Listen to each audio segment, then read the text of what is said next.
ex-Indochine, qui, à ma connaissance, ne remplit pas les prisons, ne fournit pas des racailles en masse, que ce soit dans les faits réels ou même dans l'imaginaire. Moi, je suis d'origine algérienne, je suis pas stupide, je sais très bien que dans l'imaginaire, l'arabe aujourd'hui peut avoir mauvaise presse en France, même à cause peut-être de balises référentielles ou d'idées ou de stéréotypes qui peuvent être valables ou non. Je vous donne un exemple tout bête, par exemple dans le trafic de drogue, le vocabulaire pour signifier le gars qui est chargé de surveiller si les flics n'arrivent pas, c'est chouf, c'est le verbe arabe chouf, qui est une immigration idéale pour moi.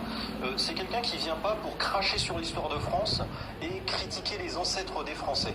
Et encore une fois, si je reprends mon exemple tout à l'heure de l'Indochine, la guerre d'Indochine a été aussi sanglante et aussi rude que la guerre d'Algérie.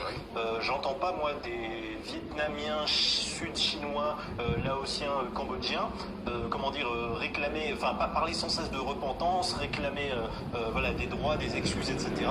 Ils sont passés à autre chose. Je suis pas en train d'amoindrir la portée de la gravité de guerre ou de conflit. Je crois que ça a été un phénomène universel des conflits entre différentes nations, comme l'esclavage, comme d'autres catastrophes, mais je trouve pas normal que, plus par exemple de 60 ans après, on entende des jeunes Algériens qui ont moins de 30 ans ressasser encore une guerre d'Algérie qu'ils n'ont jamais connue. L'Algérie a voulu son indépendance, ils l'ont obtenue après la guerre, et toute la jeunesse algérienne, en grande majorité, ne rêve que d'une chose, c'est de venir dans les pays occidentaux, et ça c'est pas normal.